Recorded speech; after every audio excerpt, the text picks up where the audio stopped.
Racism in America has never just been about hate. It's been about power. Hate is the emotion, but power is the purpose. The real genius of racism isn't just that it divides people.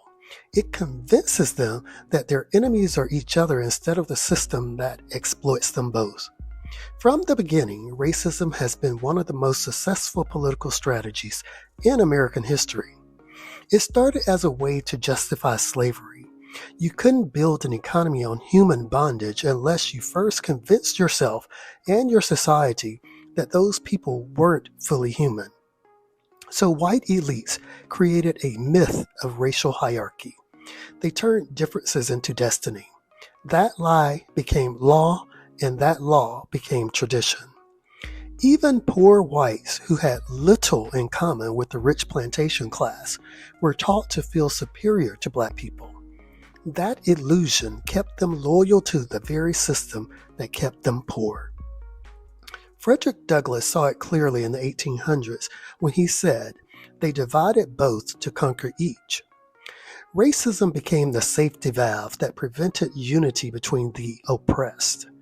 After the Civil War, when Reconstruction began to expand rights to Black Americans, Southern elites panicked. They used violence and propaganda to restore control. They called it redemption. They said they were defending their way of life. In truth, they were defending their power. Jim Crow laws, lynching, and voter suppression were not just social prejudices. They were political weapons. The same pattern continued into the 20th century. As Black Americans migrated north for jobs, fear campaigns painted them as a threat to white workers. Politicians learned that racial anxiety could win elections. The so-called Southern strategy of the 1960s and 70s was built entirely on that idea. Replace open racism with coded language. Words like crime, welfare, and inner city became stand-ins for race. Ronald Reagan's story of the so-called welfare queen wasn't about fraud, it was about fear. It told white voters that their tax dollars were being stolen by people who didn't look like them. It was a lie, but it worked. Racism is useful to power because it keeps working people divided. While the poor fight each other, the powerful keep their wealth and influence untouched. It's a political magic trick. Look over here at the person you're told to fear, while the real exploitation happens out of sight. Even today, we see this strategy reborn in new forms. Fear of immigrants, fear of Muslims, fear of diversity itself. The rhetoric changes, but the goal is the same, to keep people too divided and angry to notice who's really pulling the strings. Racism is also profitable. Entire industries, from private prisons to voter suppression campaigns, depend on racialized fear. The media amplifies it because outrage sells.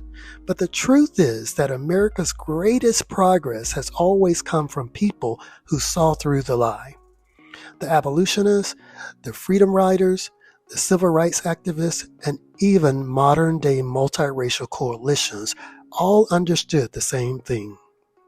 Solidarity is more powerful than fear. Martin Luther King Jr. called it the beloved community, a society where justice isn't selective and compassion isn't conditional.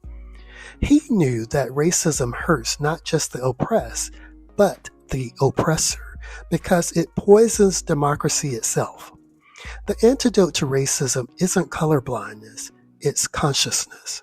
It's seeing how race has been used as a political tool and refusing to play along. When we stop letting race determine who deserves empathy, we take that weapon out of the hands of those who profit from division. America can't move forward until it faces that truth. The question isn't whether racism still exists, it's whether we'll keep letting it be used against us. Because the moment we stand together, black, white, brown, and beyond, racism stops being profitable and justice finally becomes possible.